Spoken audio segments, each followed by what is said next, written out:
Facebook. That's great. Um, I'm real excited to be here. We've had a very busy week being away, and tonight we have a special. I don't usually have guests on here, so this is a very special Oh, do you not? time. No, we don't.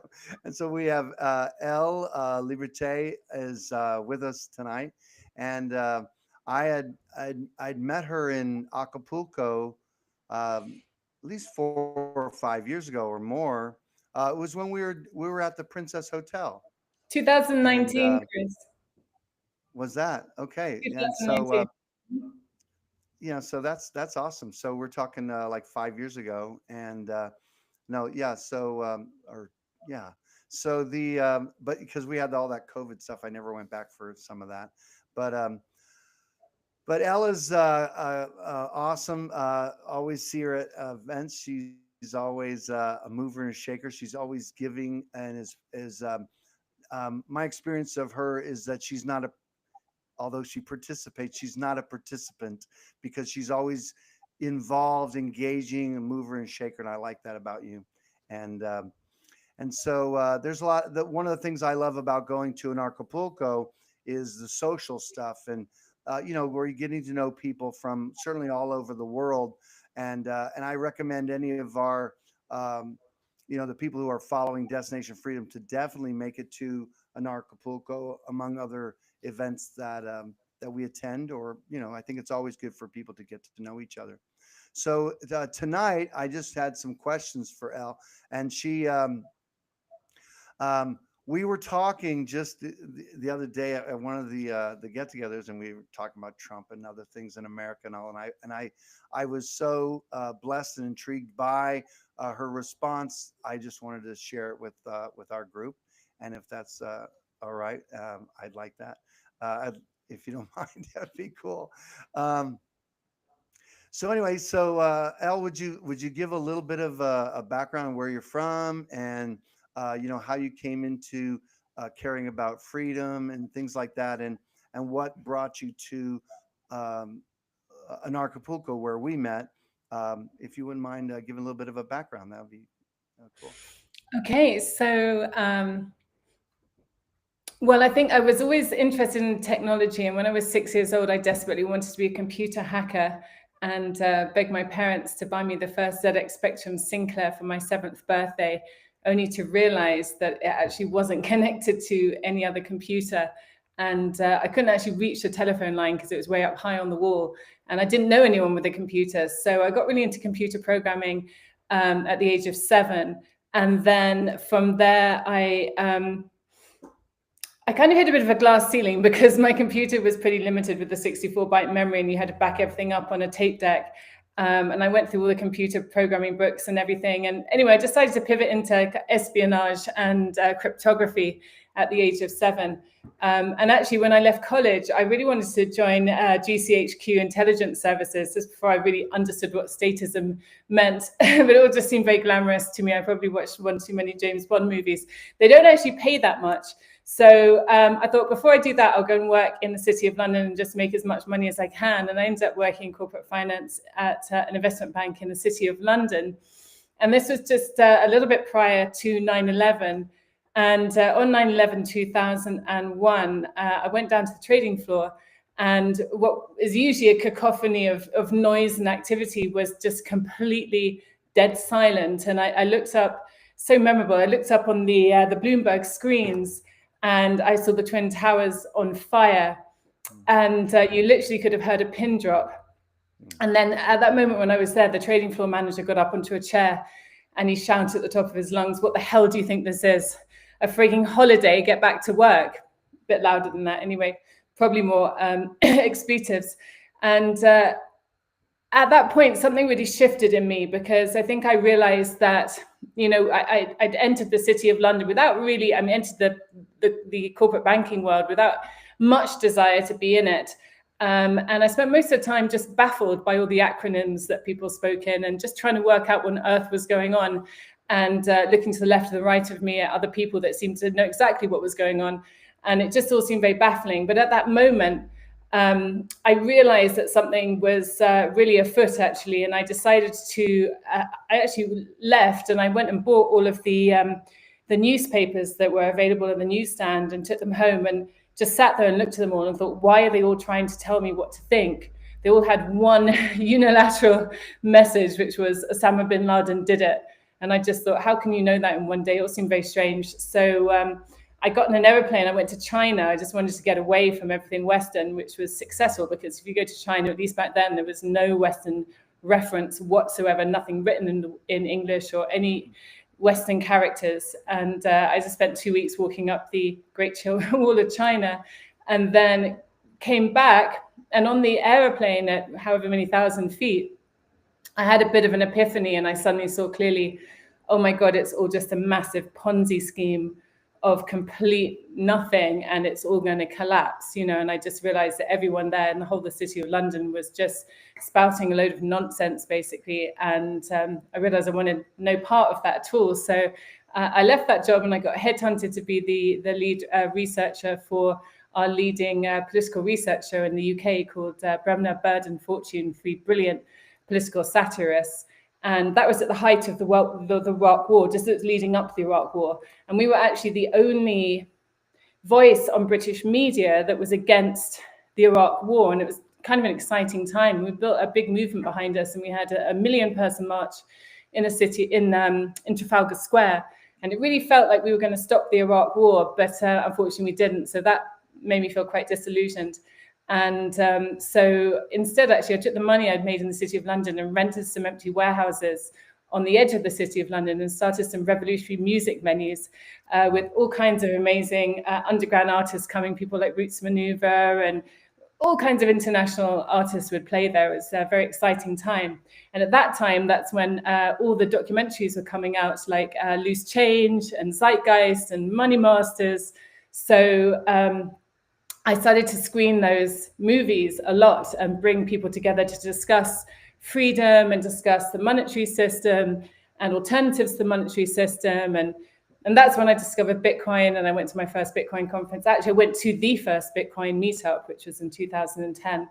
And it was just 50 nerds and me, 50 nerds promoting Bitcoin to me, which I thought was a great idea at the time, but I didn't really see how this kind of nerd internet money was going to actually break through and become the dominant monetary system. So I kind of just had it on the side. Interestingly, actually, then after that, the Occupy movement that had occupied New York came to London, and we had Occupy St. Paul's. I went to visit, and then left and went around the corner and discovered that the UBS building was empty, the UBS bank, huge building. So I called a friend of mine who is the top squatter in the UK, and I said, look, there's a huge building here. Why don't we squat it, and we can create a bank of ideas, and we can start talking about concepts of freedom and alternative money and stuff. Anyway, that happened, and a whole load of Bitcoin miners turned up, and we turned it into a Bitcoin mine within a bank. It was kind of cool. And so I've had a kind of long, interesting trajectory around freedom.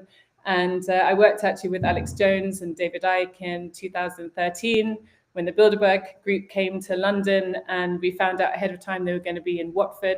And we worked together and we created the Bilderberg Fringe Festival, and brought 5,000 people there to kind of expose the Bilderberg group, and got into House of Commons, and been involved in a lot of freedom-based activism and sort of truth and transparency activism in my time.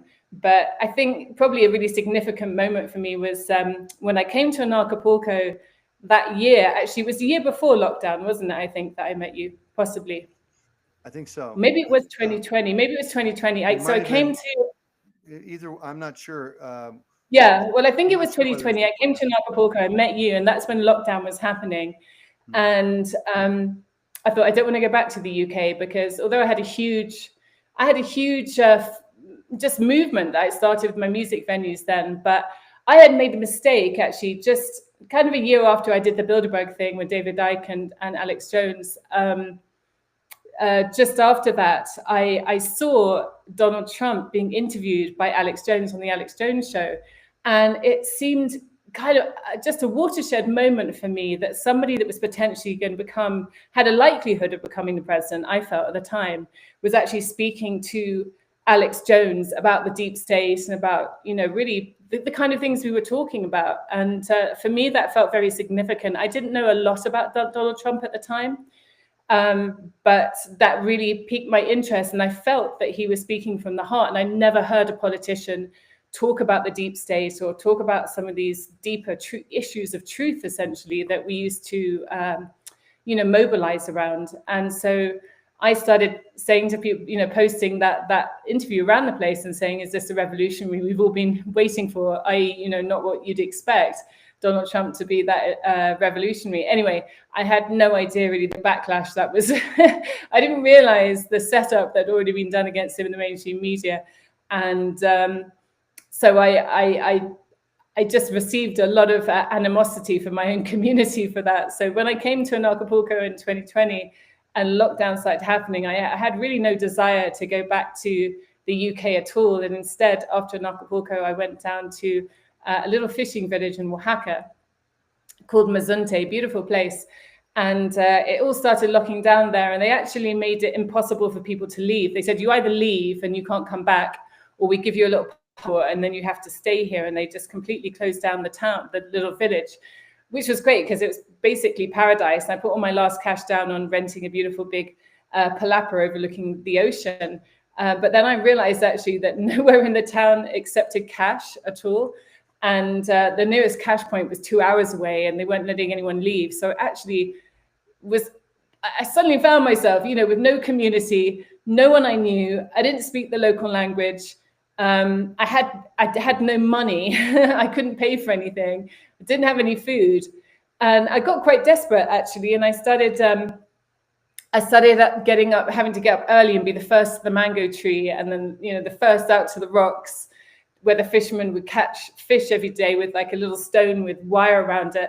And when they got eels, they would throw them back. I really felt like I was on the poverty line, even though I was staying in this beautiful place.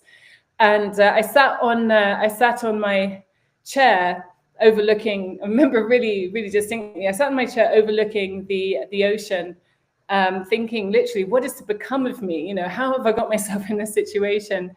And literally, what is to become of me? And as the sun set, a ray of sun came across the sea and shone on this little gold Bitcoin keyring that I had on my bag. And for the first time, it was actually given to me by one of the miners in that Occupy building where we had the Bitcoin bank in the building. And I suddenly realized for the first time that it was, it opened up and inside was a pen drive. And I thought, because also I didn't have any internet. There was no internet working there. So I had nothing to read, nothing to do, no one to speak to. And I put it into my computer and guess what it was? It was the Bitcoin white paper, which I had never taken time to sit down and read.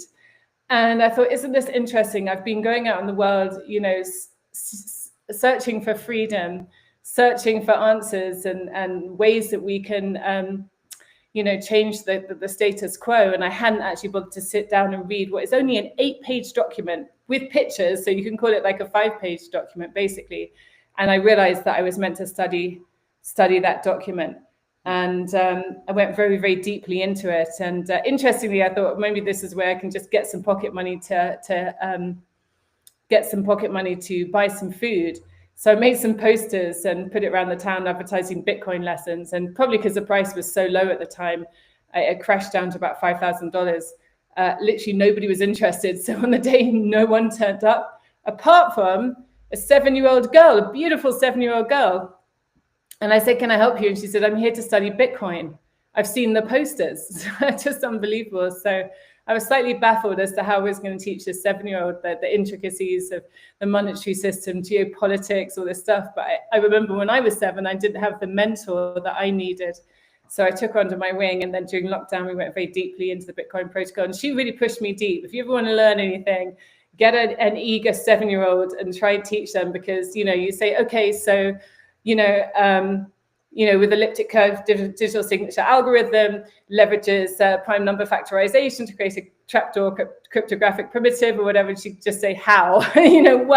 How? So I was really forced to go very deeply into understanding the protocol. And yeah, she was my first student, and that then course then developed into the Blockchain Academy that I have today, where we teach people about the original protocol of Bitcoin. But that's been a kind of interesting trajectory for me, because I think at some point I realized that really, if we want freedom, then we need to separate power from money. And I actually met with Rudy Giuliani, whatever you think of him, in New York a few weeks ago, and I told him the same. I said, did you know that Bitcoin was actually in its original implementation, not the hyperinflated Ponzi scheme that people think is Bitcoin, but the original implementation was designed to separate power from money? Because, you know, although I consider myself a anarcho-capitalist libertarian, and we all know what we think about governments, really, I don't necessarily think that governments are a problem.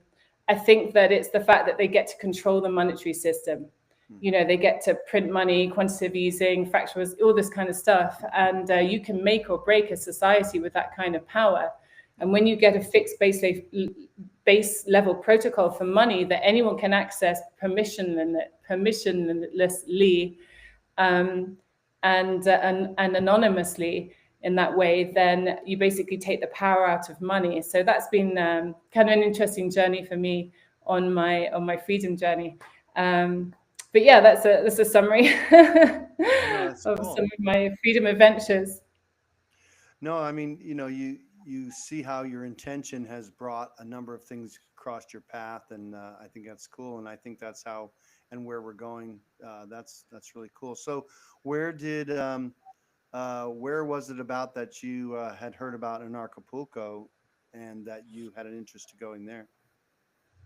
Well, I had a very good friend of mine in the UK. She came to stay with me for a while, and one day she told me that she was organizing an anarchist conference in Mexico, in Acapulco.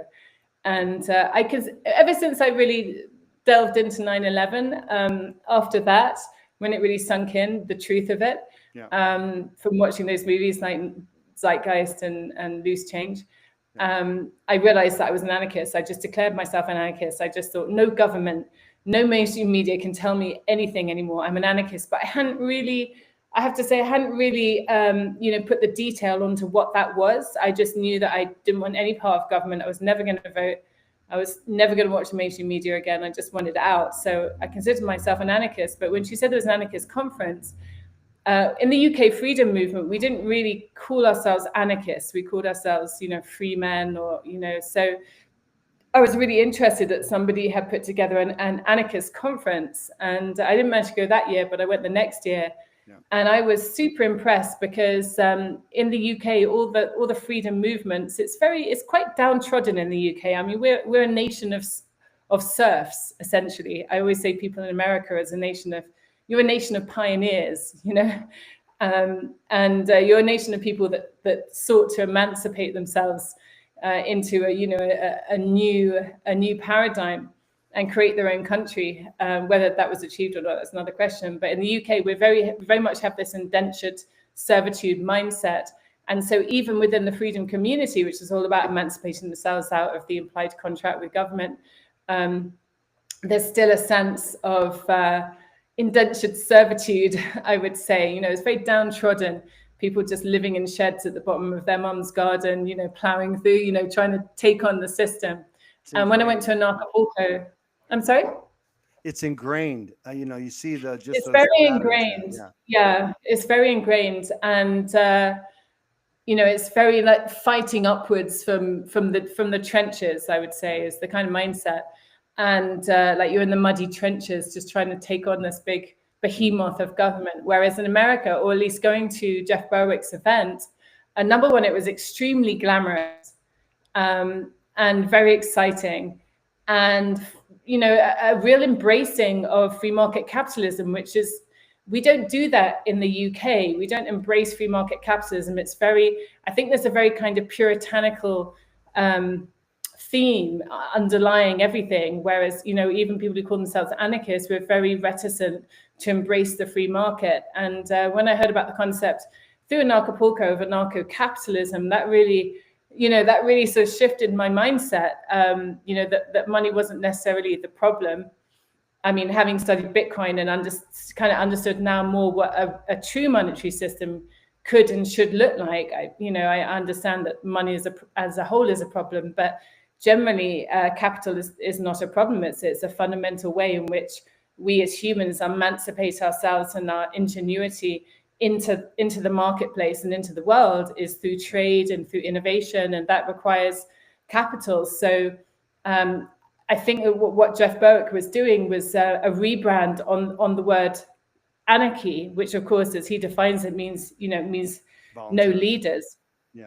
Well, it means literally no leaders, right? So it means every single person is sovereign and takes responsibility within a kind of lattice work of equally sovereign peers. And that's when I started to, understand more deeply what anarchy was and look into all the different philosophical writings that had kind of contributed towards anarcho-capitalism, all the economists and all of the writers and the philosophers and Milton Friedman and Hayek and all these people, and really put meat on the bones of actually understanding what anarchy was.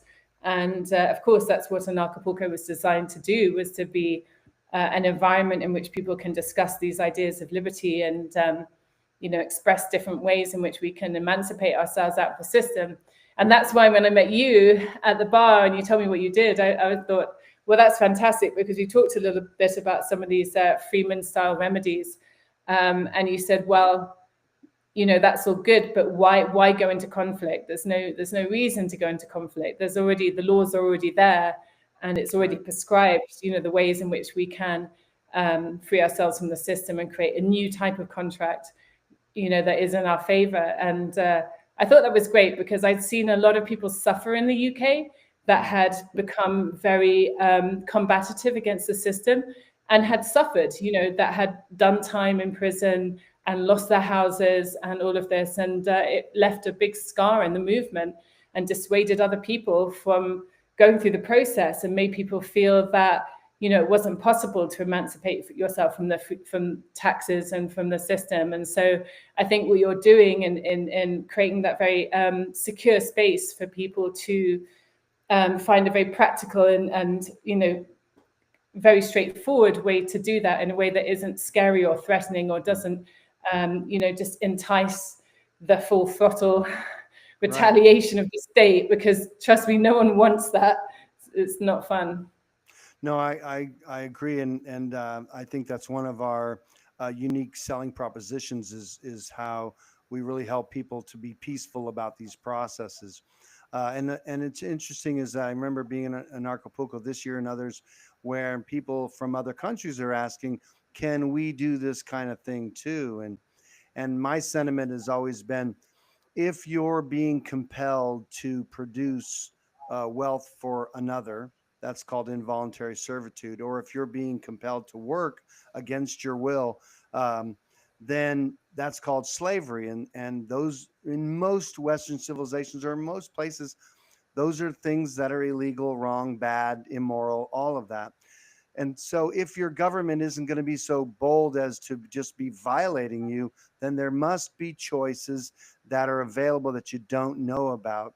And statutory citizenship, or a citizenship that's created by the government, might be a choice to not participate in, which is the way it is in America. And again, you have to look up and check in your own areas for those kind of things. Well, it was interesting to me that the law does actually enshrine your rights, but you have to take those rights. You have to actually, if you don't assert your rights, then you have none. Right. But it's interesting for me to see that there are remedies provided that you can take without having to be, combative. And the fact you've perfected that is an amazing service to the community. Well, yeah, and again, I myself had learned these things, and I think with our passport process and dealing with the State Department has been a blessing, and it's been rigorous, and we've really followed their guideline with respect to accomplishing these things, so that we can get these documents that in essence prove what we're doing, which is what people want. Um, Now, I wanted to mention one other thing that's kind of a fun anecdote about that you had come to New Hampshire after either that year or before the COVID Well, stuff. I'd heard about the Free State Project, of course. Yeah. And so I'd heard that, I mean, this is the kind of thing that doesn't happen in the UK. We're just not that pioneering, but it happens over in the US, obviously. And, I'd heard that people had wanted to take on one state and really push liberty in one state and just move there en masse, and that there'd been this incentive, and then everyone had chosen New Hampshire, and then en masse had moved to New Hampshire, that obviously was already very libertarian minded, with the motto, liberty Live free or die. That's right. Live free or die. I mean, how amazing to have a motto like that. Because I was going to say, in the UK, the concept of freedom and liberty is a really bad antisocial word. Really? It's very antisocial to be pro-liberty. It just isn't. To be pro-liberty is selfish and inconsiderate and antisocial. Whereas, of course, I think it's because you have this defined constitution where liberty is very much at the heart of the constitution. It means, and also, it's taught at school or whatever, the concept of preserving liberty. Yeah. It should be. So not the in the fact government schools these days, but no. I mean, years ago when I was growing up, there was a sense of patriotism and listen, Americans at least ascribe to the concepts of land of the free, home of the brave, while their government is violating them on wholesale everywhere, all over. Americans are really in a bad place, pretending like they have something good. I mean, and it's really weird. What I was going to say was that you did come to New Hampshire and participate in the Free State Project, and then we were blessed to have you. Actually, you were in the RV and had come to the house. And I mean, it's just such a small world to meet you in Anarchapulco, and then to have you were just free to come into New Hampshire, and then you bless us with coming to the house. Well, I wanted to see it for myself. That's not so much something that we have a concept of in the UK. Everyone moving to one whole area, and that area to have a motto of live free or die. I mean, that's just they'd send the army in at that point. So that was super. Well, of course, now I live in I've been living in Chirankeri, which is a town in Mexico where they fought off government and have been completely self-governing, and lived there for the last 2 to 3 years.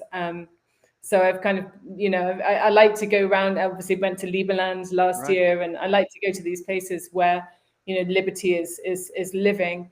But we went around New Hampshire and met all the different Free State Project people, which was very interesting. And then we came to stay to you. And of course, you were out in the office one day when we got this very exciting visit. That's right. I mean, what's the chance of you come to the house, you're staying there, and I'm at work, and then all of a sudden the DEA agents come to the house? Yes. It was all your fault. Because it was triggered by your wife had bought an encapsulation machine. Right. I had bought it for her. She was, right. But I bought it on eBay, a capsulator, which is, my wife does a lot of herbs and such. And so it's much more convenient, instead of buying herbs by the bottle, to buy hundreds of gel packs and buy herbs en masse and be able to fill them. Well, it's a tool, right? It's a tool like a knife is. So, I mean, they could have equally come around and stated that there was intention to stab somebody because you had a knife. There's an intention to encapsulate narcotics because you bought an encapsulation machine. I mean, that was kind of crazy, really. But the main point was they absolutely chose the wrong house. They did. Because I was there with Clive de Carle and also Etienne de la Boétie, who wrote the book. It was called Understanding Our Slavery, and now it's called Government: The Greatest Scam. Yeah. And he was there in the middle of like a tour with his book. Right. And so two whole big SUVs came in, both with the number plate "Let Live or Die." So once they had kind of voluntarily entered your jurisdiction, we decided to just barricade it off so they couldn't leave. So we stood behind them because there was only one way out, and that was backwards. So we thought we wouldn't let them. Then they started declaring that we were kidnapping them. They said that we were kidnapping them. Anyway, so ran down the window, and Howard jumped out with his book, Government: The Greatest Scam, which is a blow-by-blow account of how the government scams you into servitude, or scams you into statism, with like juxtaposition of Nazi Germany, Stalinist Russia, and communist East Germany and America, right? So he had a captive audience, and so he just reached in with the book, and they had nowhere to go, and proceeded to just take them through every single page of this whole book. It was just school them on the implications of slavery and statism. So we finally let them leave. I remember that Elizabeth, my wife, she was very helpful, and she went in and got it and showed it to them and all, and later on she says, "I can't believe I'm married to Christopher Gronsky. I was just being very helpful, and our guests were holding down the fort, and we're pushing back." And so I remember them saying that your wife was very helpful, very nice, but your guests were not so friendly. Well, we were just chanting what they had on the front of their SUVs, which was "Let live or die." We were just chanting "Let live or die, let live or die." No, sorry, what is it? What live is it? Free or die. That's right. Live free or die. Sorry, live free or die, live free or die, and they just called. It's just so funny. That was awesome. So they ran away, and they so did. it was a wonderful moment, and it was again endearing with you and with Clive as well as Howard. Life is too small. These are just some beautiful events, and look, we're coming from all over the world, and we're in the same location, places and stuff, and it's just spectacular, and I'm so thankful. Well, I do see this, that's why I travel around a lot. Like, firstly, going to different Liberty events, I pretty much hibernate, or I'm at a Liberty event. There's only one of the two, and that generally makes me feel sane, because I generally just don't come into any contact with anyone apart from liberty-minded people. So I've been to numerous Liberty events this year already. Went to Liberty International World Conference, and just lots of different ones, and I love it, because I love this matrix of freedom, and this kind of renaissance of freedom and liberty is beautiful. All the connections made, and how then everyone goes into the world and propagates liberty in their own communities. Yeah, and I got a couple more questions I want to ask you, and then there are some questions online that are coming in, and I want to hear them. Some of them I think are for you, and you'll be able to answer some questions. But one of the things I wanted to get was, and again, you talked a little bit about Trump, but I wanted to see what you were thinking about these days, and how he's, what he's doing, and such that, and your sentiment about it. You're here, you are, passionately care about freedom. So what do you see in that? Do you think it's a trick? Do you think that he's part of the deep state, or maybe you don't feel he is, or what's your sentiment on that? Well, I mean, I'm very sensitive to energy, and I think that when I first saw him, talking on the Alex Jones show, I saw a genuine patriotic passion, which can obviously rile a status, the concept of patriotism. But, I think from that sort of pioneer mindset that's been instilled in America, there is a sense of, this is our country. Yeah. I mean, in the UK, we're just slaves in somebody else's country. But in America, I think there is still that kind of red-blooded, this is our country. And he seemed to demonstrate that. Obviously, some people would say that was a psyop, but I started to research him and, go deeply into understanding the man, and just anything from looking at what his past wives had to say about him, his former wives, and, just talking to people that knew him personally, or watching interviews with people that knew him personally. And what I liked about him was that, I think people think that he's very much worshipped, but for me, by people that support that movement. But for me, I just saw him as like kind of a regular faltered human being who was just taking upon himself. I've been in that position before. When I saw what happened in 9/11, and then I looked around, and this is in the mid 2000s, and said to people, look, quite clearly what we've been told about 9/11 is not true. And I found it very hard to find anyone that agreed with me at that time. And it just didn't seem like anyone was doing anything. I thought, oh my God, if governments can murder their own people, then, clearly the concept of nationhood is a fabricated one for us, the Goyim, and there's this kind of super layer of international people who are just carving up the world. And I just thought, well, who's going to do anything about it? And I just didn't see anyone doing it. So I really then felt like it was my responsibility, because, the person who sees the problem should deal with it, So I really took on a lot of responsibility myself, which is why I ended up doing quite a lot of big international activism. So I could relate at that time to someone like Trump, as an influential person in America, just saying that this is not okay.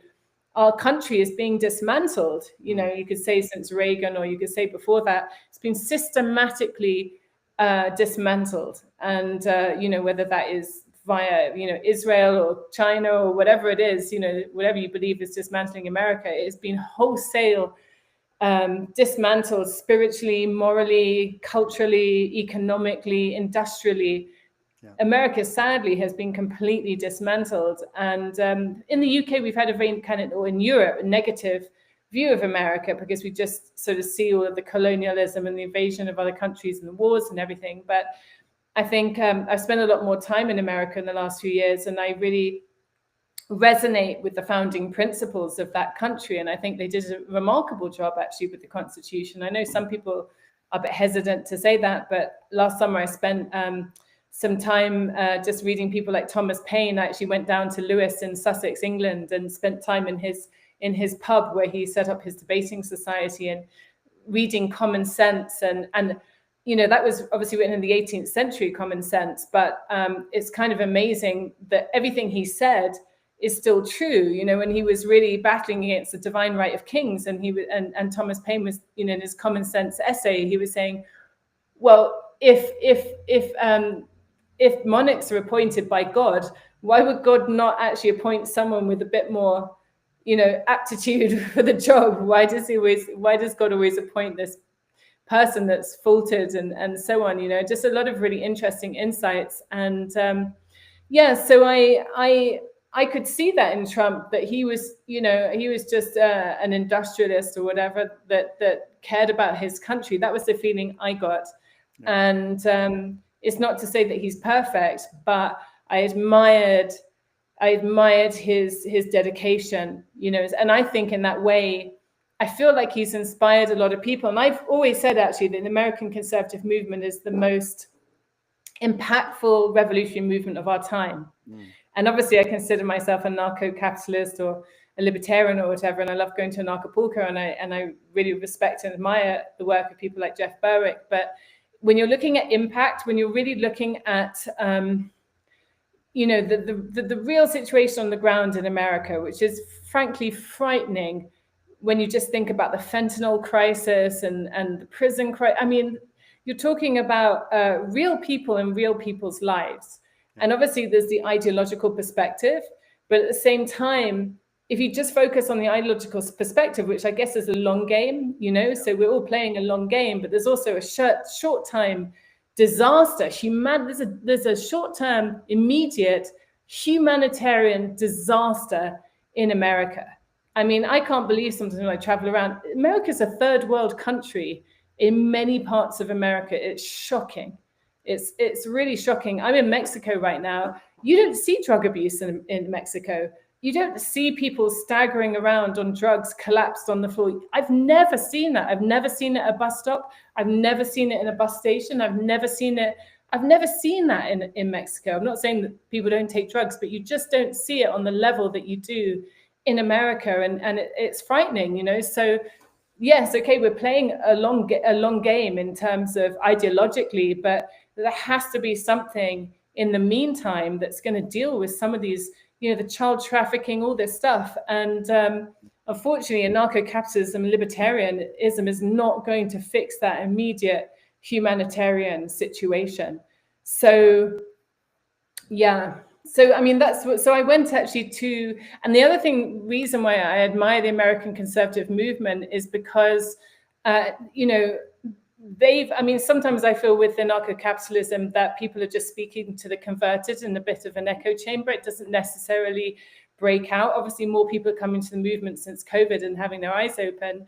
But what I've seen in America is a lot of those far-right Christians, particularly, would it have to be Christian, but the Charlie Kirks and the Candy Sowens and the Stephen Crowder and even Ben Shapiro's, they're going into, whatever people think of them, they're the ones going into the liberal universities and speaking to the youth and challenging them on a lot of these toxic ideologies that have, come into the education system. And so I went to, and I find them to be frontline revolutionaries doing that. I mean, that is difficult work, dangerous work, to put yourself in the front line like that and to go on Fox News and talk about it and so on. It's dangerous work. So before Christmas, I thought I would go to America Fest, which is Turning Point USA's big conference that they did in Phoenix just before Christmas. And there are a lot of people there, like Patrick Bet-David and Tucker Carlson, a lot of big American conservatives. And I was actually hoping to meet some of them, but there was actually 30,000 people there. I wasn't expecting it to be so big. And Trump spoke himself. Is that coming up in this coming? No, that was in December, literally just before Christmas. Are they going to do another conference this year? I think they do several different conferences, Turning Point USA. Turning Point USA is Charlie Kirk's organization. Okay. And I wanted to go, it's the first time I've been to a conservative event before. And it was very interesting for me because I got to meet a lot of people. I really went and spoke to a lot of them. And honestly, they're almost identical people to the people that come to Anarchapulco. Yeah. They're talking about the real issues. They're talking about the fentanyl crisis and the human trafficking and the deep state.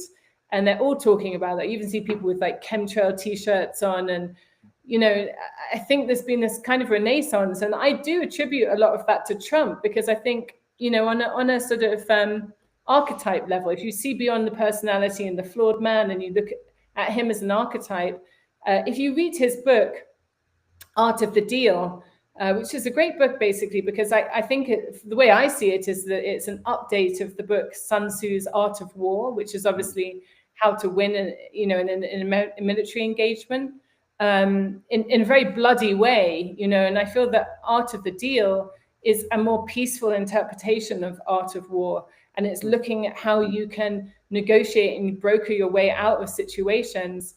And, what I took from that book was that what Trump was saying, when you come into the deal room, your opponent has a deal in mind. They might be using all kinds of covert ways to get what they want, which might be subterfuge or different kind of manipulatory methods. But he comes in and he says, look, this is the deal. It's going to be like this. And they're gobsmacked because the deal that he's presenting to them is better than the one that they were going to negotiate for themselves. Mm-hmm. And he does that through very deep analysis of the situation and, instinct and things like that, where he'll actually take the trouble to build a situation that is a better deal for the opponent that they were going to create for themselves. And so he creates this kind of harmonizing, aligning factor, which is why I think he's been just so good at deal making. But kind of behind that, what I see is he's kind of, on an archetype level, he is like the abundance. He's the abundance archetype. He's bringing through this concept of abundance when we've been very much schooled into a mindset of limitation, limited finances, not enough money to go around. We've all got to scrimp and save and whatever. And I think when you understand money properly, you realize that's not actually true. There isn't a limitation of money. It's just been, we've just been created this expanding, right? Yeah, so I think that's on an archetype level, that's what he's ushering through is a new era of abundance. Yeah. But you have to kind of see beyond the sort of personality trait and the flaws and everything. So it's very complex because obviously people are right to point out, a number of different factors that are happening with the American government, and they might not be playing out in the way that people want them to. Right. But I did see it America Fest. I was really enthused by a number of people that I met there in the executive lounge, people like Dr. Stephen Greer, who obviously is doing, do you know who Dr. Stephen Greer is? I don't. He's the man who's been very he's made documentaries and things about all of the special ops technologies and UFOs and black military budgets and things like that. He's the kind of leading voice and all that stuff. And it's so far flung, it's hard to.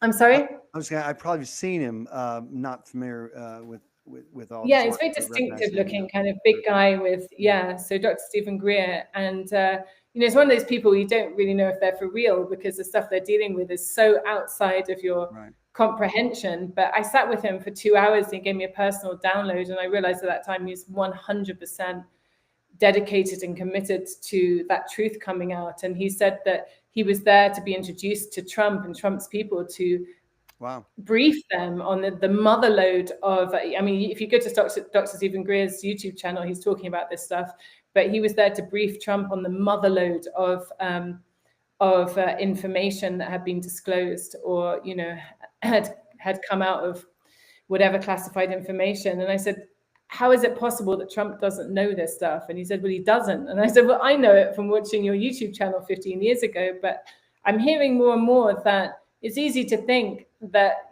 people in power know about this stuff. But I think more and more, actually, this is something that David Avocado Wolf said in his speech at Anarchapulco, that actually it is quite plausible that people don't know this stuff. It's hard to, if you're not a super billionaire yourself, it's hard to really understand the mindset of one. But I think they just don't have as much time as we might do to sit around going into rabbit holes on YouTube and discovering this stuff. It seems like easy access, but I guess if you're running numerous high-level companies, then maybe you just don't afford yourself that kind of luxury.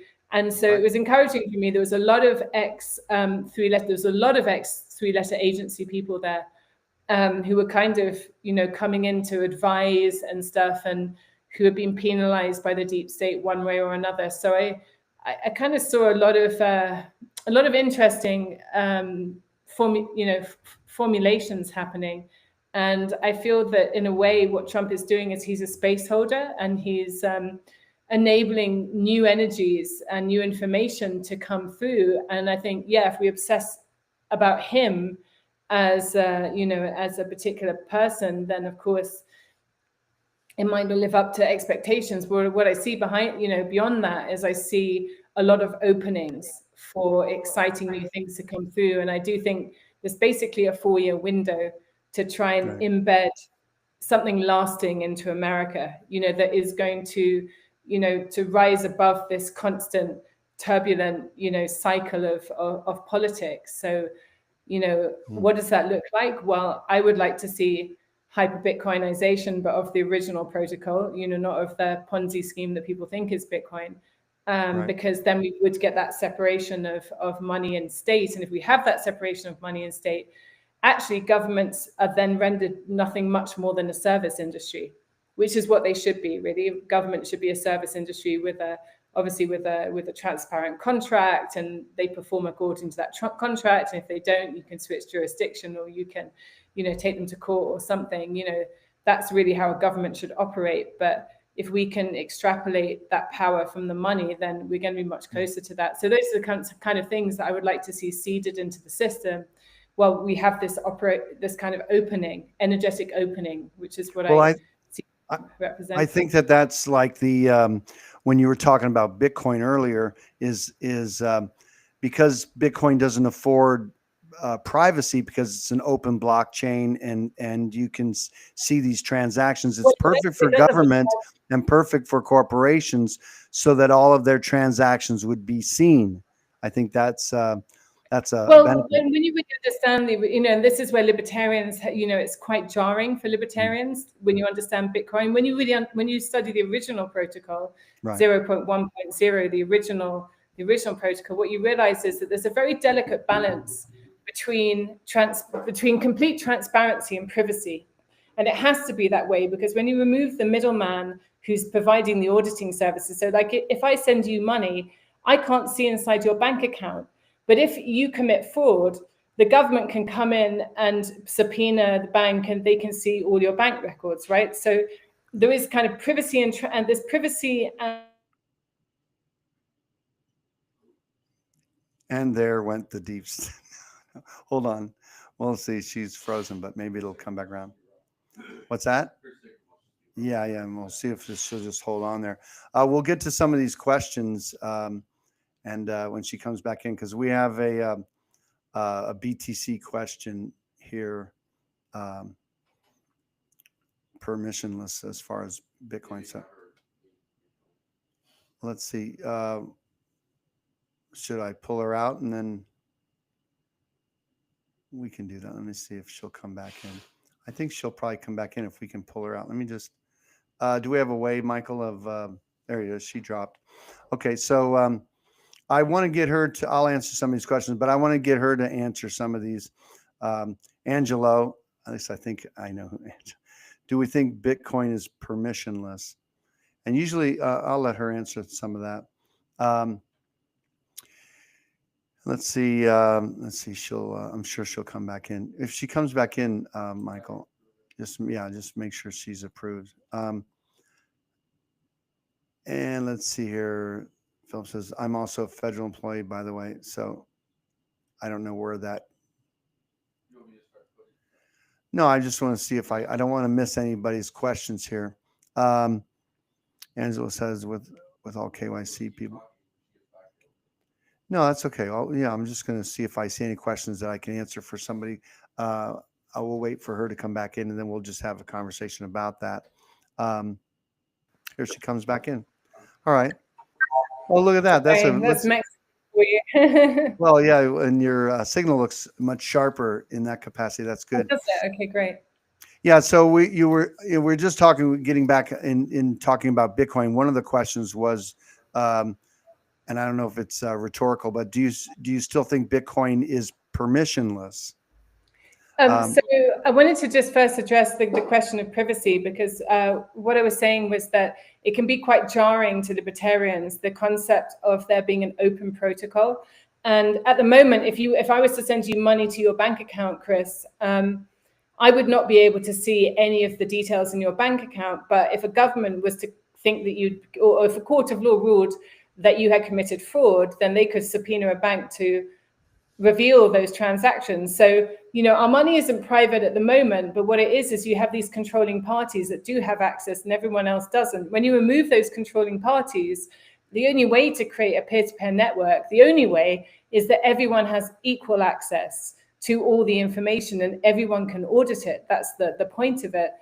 Within that, though, like there is a balance between privacy and transparency at the moment in the banking system, where you have privacy, but then also, a government can have the transparency if it wants.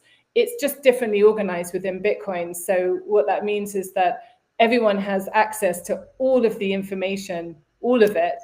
But at the same time, there is privacy in that you don't have to actually attach it doesn't store any metadata about you. So the blockchain doesn't store any metadata about you. So you can create as many Bitcoin addresses, anonymous Bitcoin addresses, as you want to, or you could say pseudo-anonymous.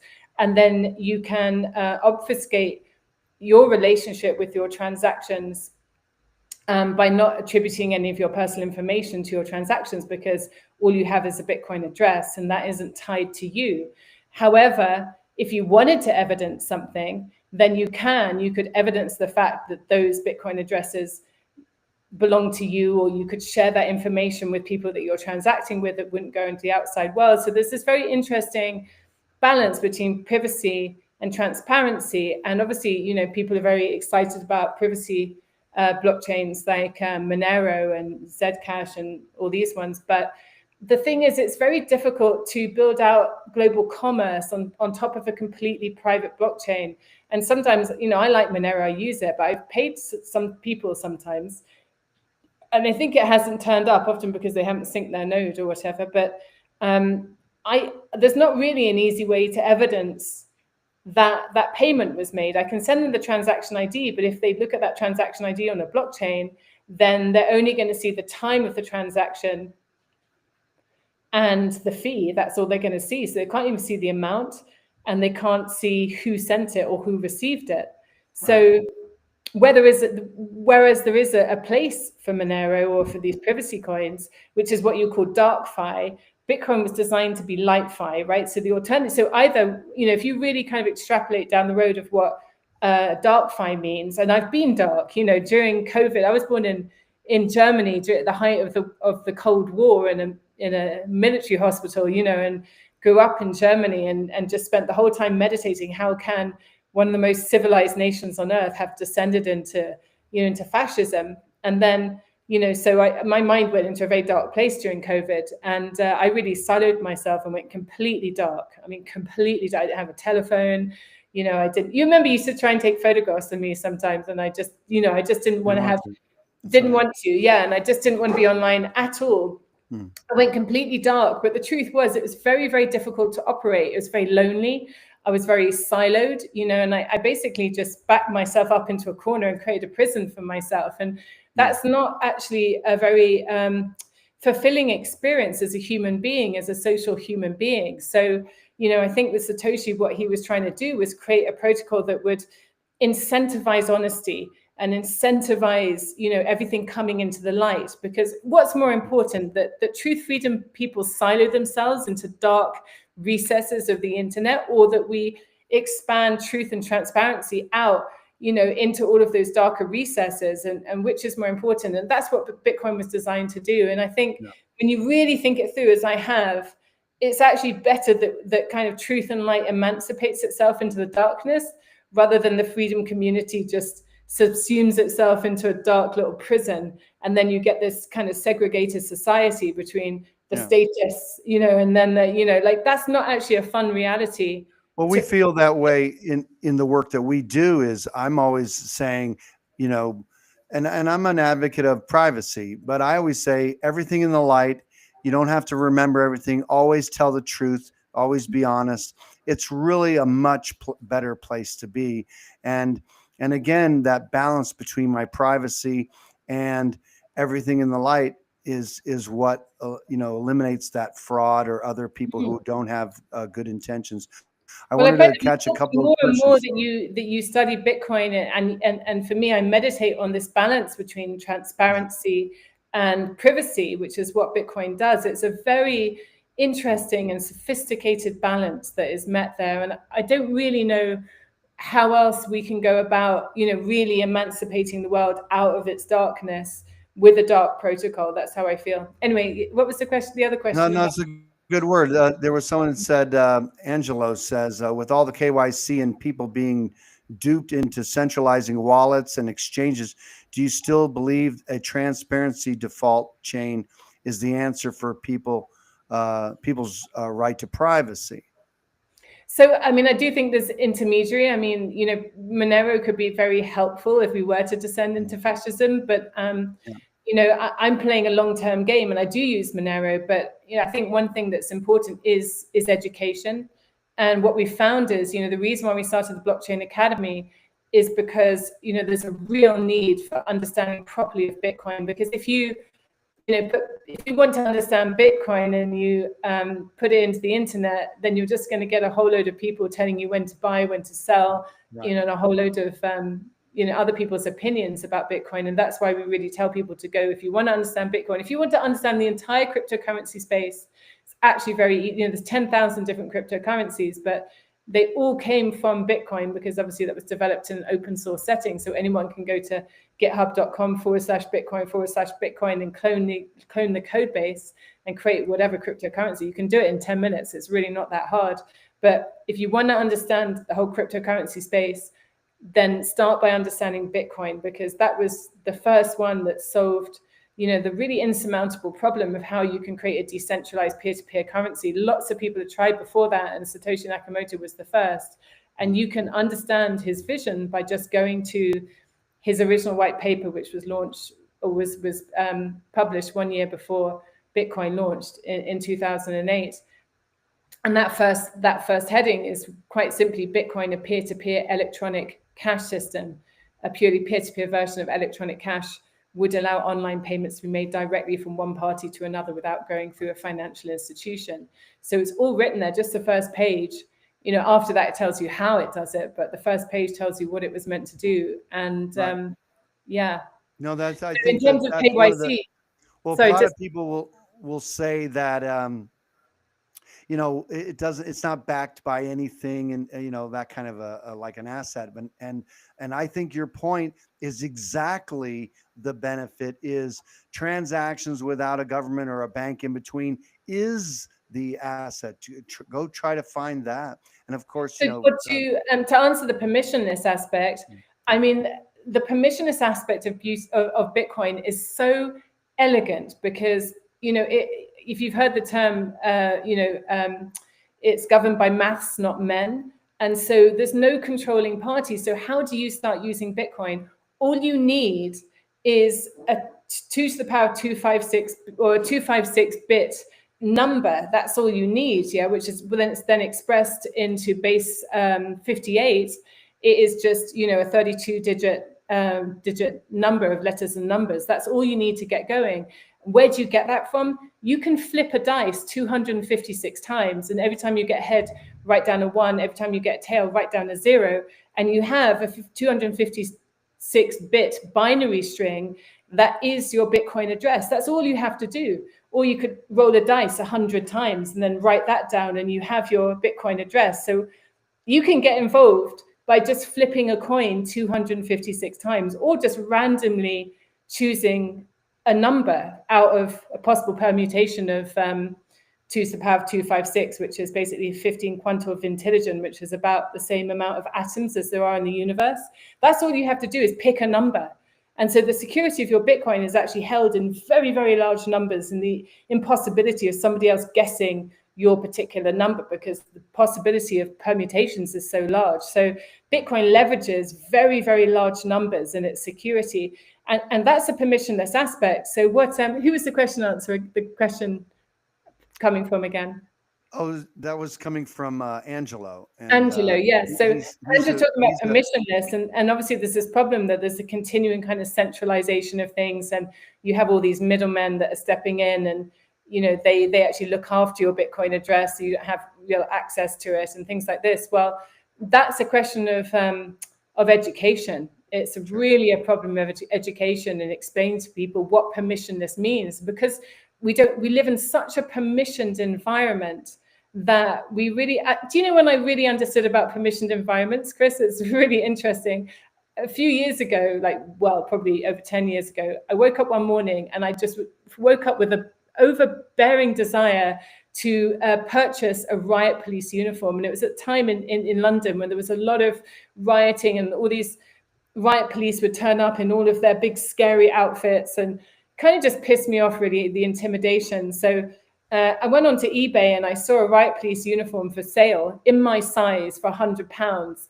And the auction was ending in 30 minutes. And I was like, buy, and I bought it. And then the guy delivered it to me, an ex-policeman on a motorbike came to me, and it happened to be Halloween that day. So I put it on, and I had a sort of an idea of maybe creating a bit of a poetic thing about this, this riot police guy who really was just a hopeless poet that just wanted to connect, and every time you go on the bus, like holding a rose, people just move away from him. So I was kind of experimenting with that. But anyway, I went to the local pub and ordered a glass of cider and just sat there. There's a big Halloween party, and it was just so interesting. I sat at the bar, and the whole pub just went silent. Can you imagine? I have the helmet on, have all of have the baton, have, just all the padding. I mean, it's really scary outfit. And it was interesting to see how people reacted to me.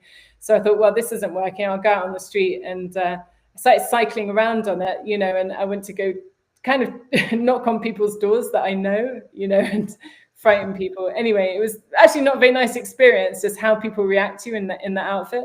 Of course, then I got promptly arrested, and I refused to contract with them. But anyway, they didn't really know what to do with me. So they took me down and put me in a police cell.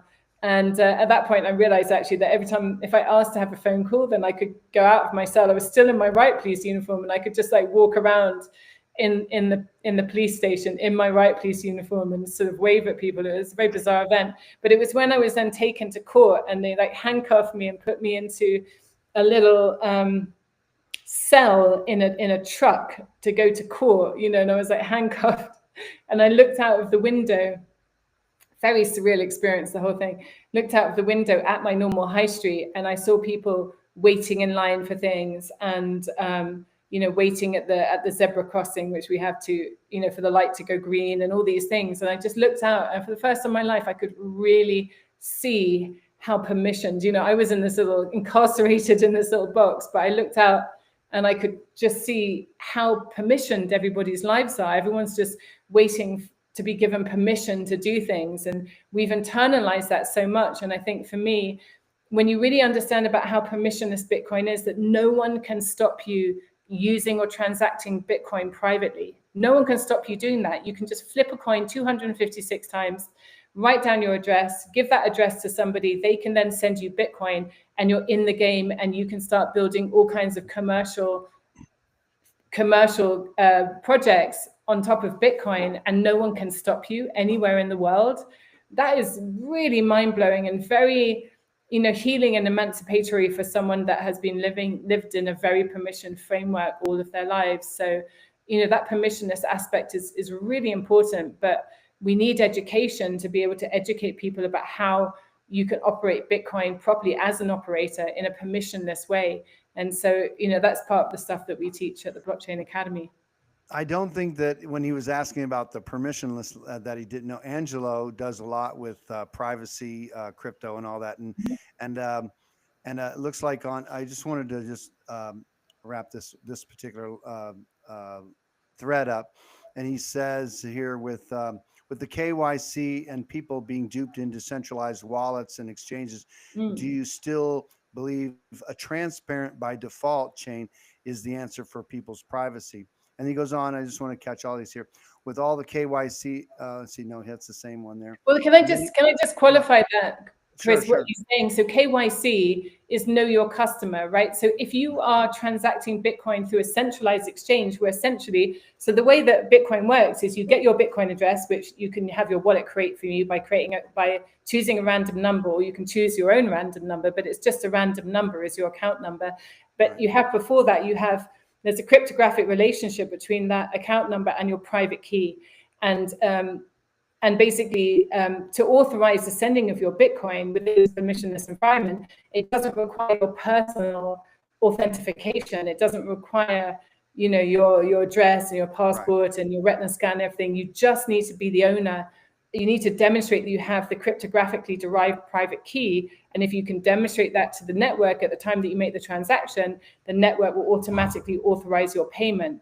So with a centralized exchange, they require to know your customer. So if you're using Bitcoin through a centralized exchange, rather than as an emancipated operator in Bitcoin, where you're in control of your private keys and you're authorizing all your own transactions yourself, if you're doing it through a centralized exchange, they don't give you your private keys. I mean, actually, they don't. You don't even have your Bitcoin in one address. If you actually look on the blockchain, they're just amalgamating everyone's Bitcoin into one address, and they hold so it's not even assigned to your account.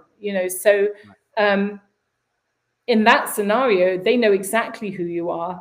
And if you buy Bitcoin through a centralized exchange like Coinbase with know your customer, when you have to give all your bank, your identification, they will then alert the IRS and say this person with this address and this identity just bought Bitcoin. That's not how Bitcoin was designed to be used. And that's why education around it is so important. And it's really important for Freedom people to properly understand how Bitcoin was conceived and how we're meant to operate it, because it's very empowering when you understand that there is an international borderless money that is permissionless, that is free to transact, that you can hold. If you go to like Bitcoin 100 top addresses, which has the most expensive addresses in, and all of the top ones on the 100 have got over like several $1 billion worth in them. You can hold as much wealth as you want in a free Bitcoin address. So you can flip a dice 256 times and then get people to send you billions of dollars there. And the security is so strong that you can just keep it in that one address. And as long as you've got that private key to authorize transactions from there, so it's safe. The cryptography is it's way safer than keeping bullion in a safe in a fort or in a Swiss mountain or something. It's more secure than that. And you don't need permission. So if there was a world war and now you can't get hold of your gold in Switzerland or whatever, as long as you can get on the internet, you've got access to your funds. And even if you can't get on the access, if you can't get on the internet, you still own your funds because you have the private key. It's really, when you really understand what permissionless means within Bitcoin, it's very incredible. Philip says 4 years ago he bought a lot of physical gold and silver, but no Bitcoin. Not educated in it. Then let's see, he then heard Robert, whoever this, because something on the YT, Yeah. state selling all of his gold and silver to buy Bitcoin. Is that advisable? I mean, I think that Bitcoin is obviously, in my opinion, it's going to perform far better than precious metal. I think precious metal has never had to compete with the microchip, and you want your money to move with you as fast. It's very difficult to move across borders while you're carrying your gold and silver. So that's challenging.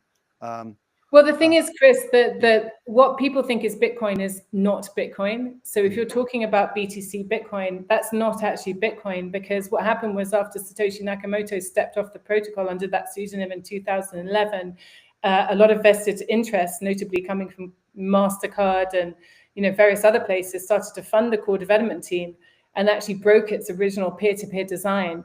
And so there's a reason why. Who here who's listening knows anybody who transacts or accepts payment in Bitcoin regularly? I mean, there's a bit of token acceptance of it, but who goes into a coffee shop and buys a cup of coffee with Bitcoin? You basically can't. The fees are too prohibitive, it's too slow, and there's a reason for that, and that's because the original design, which is what we teach at the Blockchain Academy, the original implementation, the thing that's actually going to change the world, was broken. And so what's happening is a very brilliant set of people are taking it back to the original protocol. And, it's quite amazing, actually, because if you actually buy the original implementation of Bitcoin, which is the thing that, trust me, is going to transform the world, because it's starting to interface with the new iteration of the internet, which is IPv6.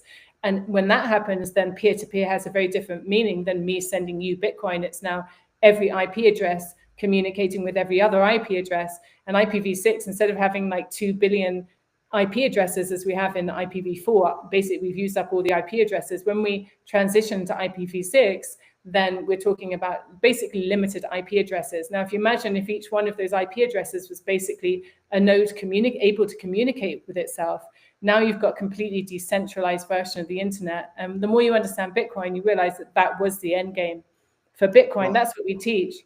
And what's amazing though, Chris, it's going to blow your mind, but the original Bitcoin, if you buy the original Bitcoin, you can buy it today for under $250. It's quite amazing. Not many people know that. But that's what we teach people. I'll have to look more into that, because I definitely didn't know about that. Yeah. I want to move us past the crypto stuff, because I mean, because we'll lose a lot of people because of the jargon and some people that aren't familiar with it. I want to keep us in the freedom conversation. Good. And of course, Angelo, he's a boatload of data and he has a lot to contribute. And so I want to just, I want to wrap up our call, and I still want to I want to do some Q&A with some people here that deal with, that want to talk about our processes and stuff like that.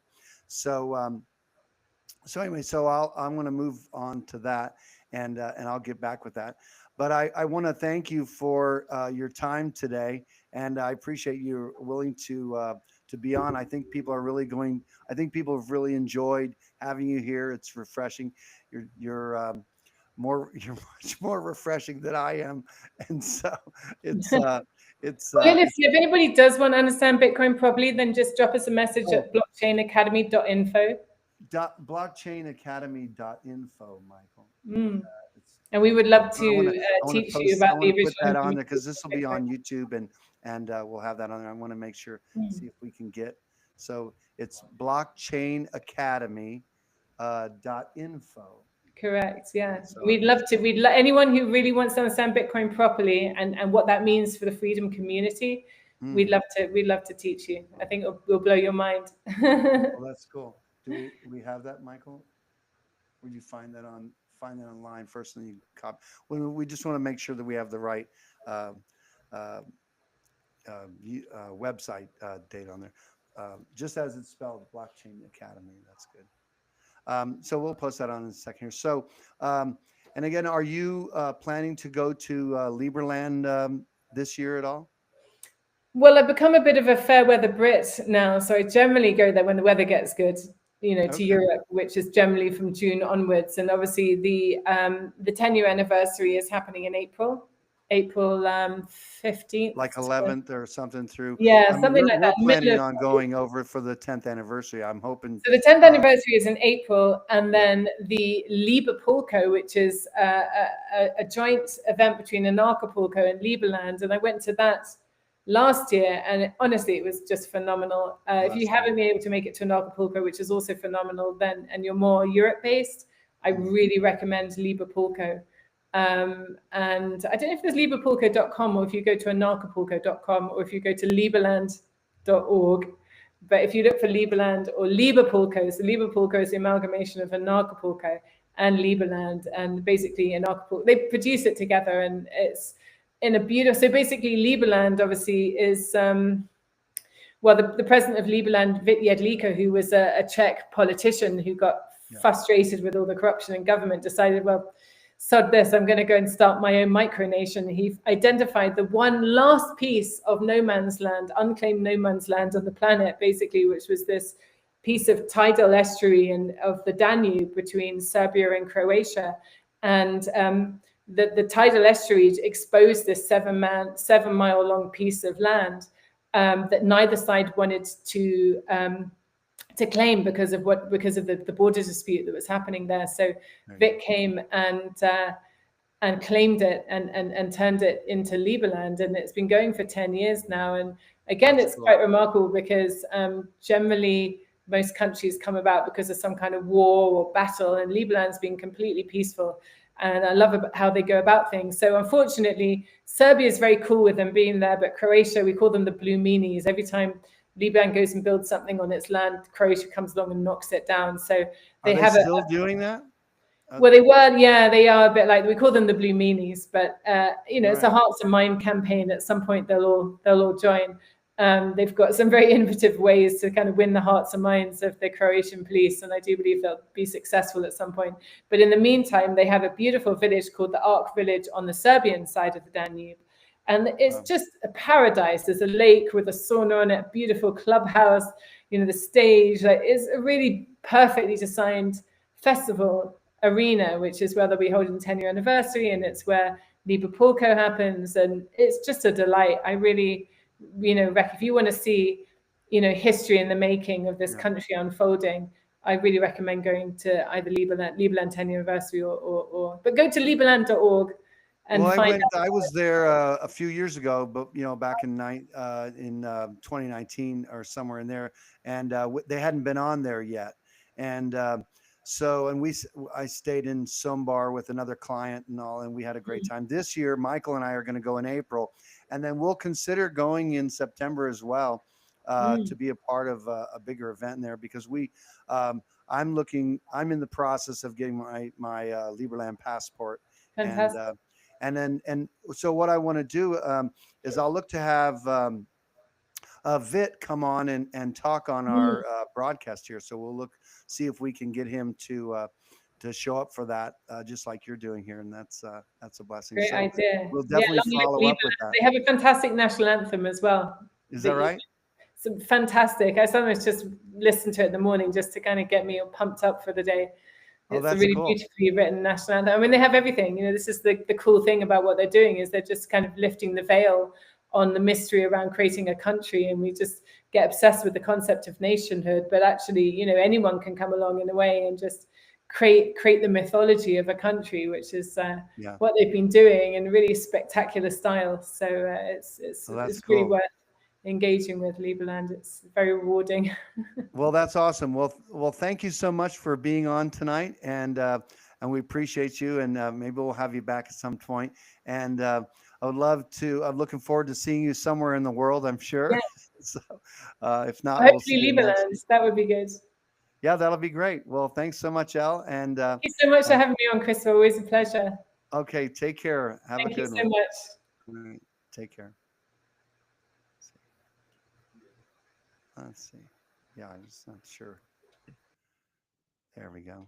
Well, that was wonderful, and I apologize for not getting into all the crypto conversations because, uh, again, for me, um, the amount of jargon and all that, it definitely has its place, and there's certain people that would want to come in and engage in some of that. I think that people, myself included, um, to having good information about um, the crypto space and whether Bitcoin is the one. And I had not heard that there was an original Bitcoin that is a lesser price. I know that Bitcoin had forked at some point with Bitcoin Cash, um, or BCH or whatever, but I wasn't familiar with that. And I know also Angelo is very knowledgeable about the crypto space and certainly is an expert in privacy and all that. So, um, and he's a wealth of information.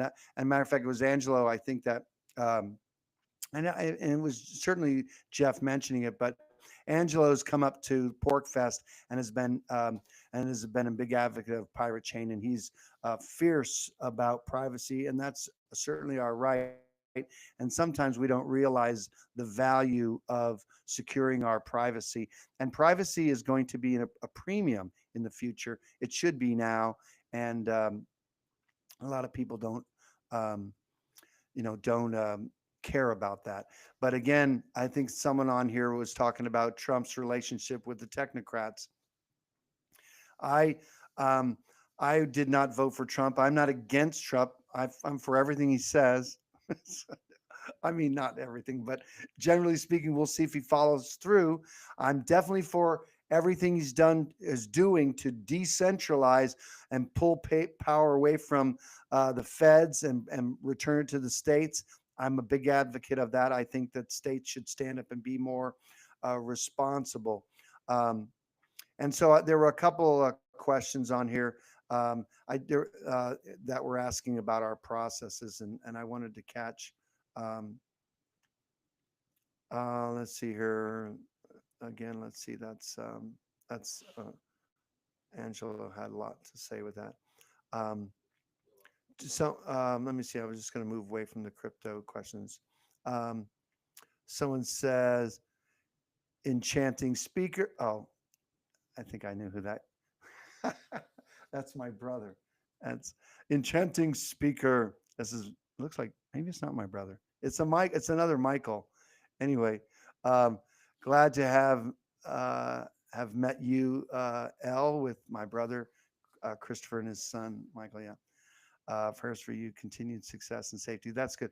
I will. Let me just copy that.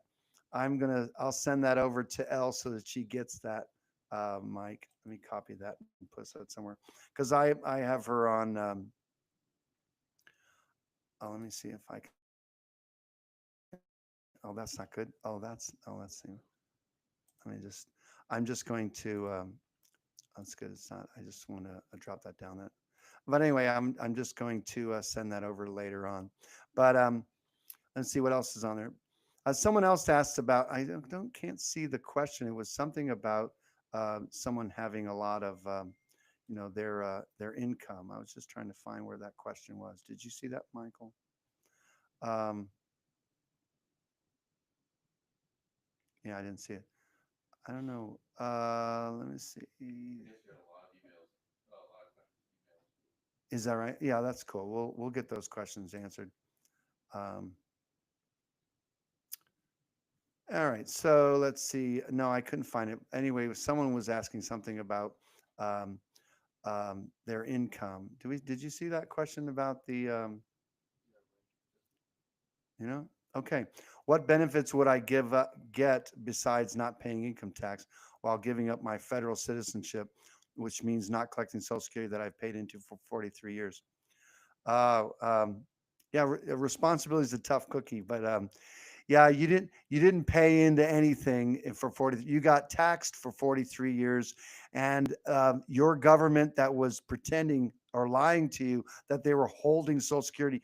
Your government. When did your government go into debt? That's when your government had no more money, and so if you're trusting your government to take care of your future, might not be a good choice. So yes, you've been taxed over the years, but if you were able to be responsible for yourself, you probably would have done much better. And if you still are interested in doing better, if you make a determination, even now, even the next 5, 10 years, if you were to put massive amounts of money, yes, in Bitcoin or in other cryptocurrency that you might choose, but even Bitcoin is going to perform far better than what the federal government would give you in Social Security. Social Security is going to promise you somewhere around minimum wage. As a grown adult, a retired adult, you should have the means to create things that create more money for you than minimum wage. Okay.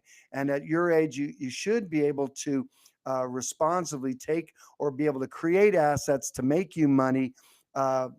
Whether that's another business or having young people work in some capacity or to own something that makes you far more money than minimum wage is definitely a reality. If the Fuller brush man knew that he could sell his brushes instead of going door to door, that he had an entire world market, that you could have a free account on YouTube and that you could have a free account on Facebook and access a huge marketplace, might have made a lot more money than going door to door. So with the internet and with electronics, nowadays you can work from anywhere and you can actually sell things online without ever having to own them. You can actually set up purchases where someone will give you money in advance. You can purchase something and have it drop shipped to them without ever holding the capital. Where on the planet can you do that kind of business and be able to create wealth? So listen, I paid into Social Security and I'm glad that my mother can have it. I have no interest in having the pedophiles fund my future. So anyway, I would just encourage you to be hopeful and then take your smarts, which I'm sure at that age that you paid into, that you're capable of creating far more wealth than the federal government could ever give out to you. I believe in you more than you may believe in yourself, and I'm sorry you got ripped off, and many of us do, and still do. And so there's not enough people paying in to pay the massive amount of people that are not only on it, but that Social Security, disability, all sorts of other things. People can access that without having to contribute into it. So that's the world we live in. But anyway, we're coming down to the end of the wire here. Just want to check in the last here. We will do. Let me just catch the end here. We will do a call. Let me see. Let me see. I'm seeing how we got. Let's see. Last bit here. Oh, someone's saying, is it possible to do this while being W-2'd?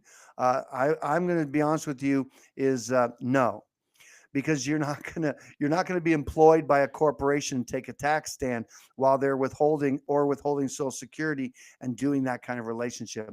If you're important enough to the company, and if the company is important enough to you, you can contract and develop, and just do the same service work as a freelancer and do that. And if that, and there's 1,000 other things you can do, and we're glad to help you navigate that space. We will do a class that helps people move out of being employed to doing their own business. We'll be doing that this year. And then we'll also, we're going to have a class, a basic class of what it takes for someone to take their company that may be a C Corp, S Corp, or a LLC and get rid of it and then start to do things in the private. So that's something that we're looking forward to doing this year. Someone said Bitcoin is no longer that coin. I'm not sure what James is saying there. Anyway, there's some side talking. People are engaging with Angelo on there. He's got some good sentiment. All right. Well, listen, so we'll be, let me see, are we traveling?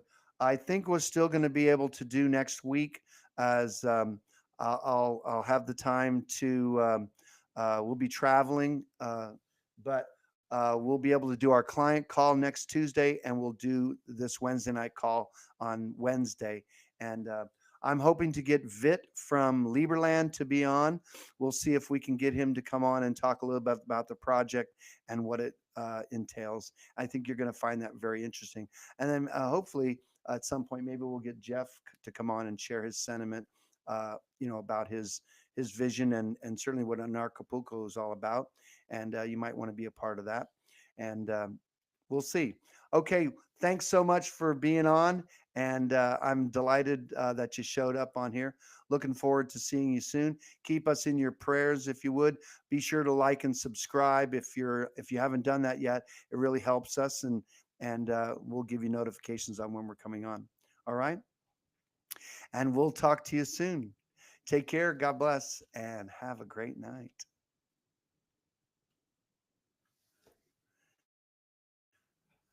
That was a little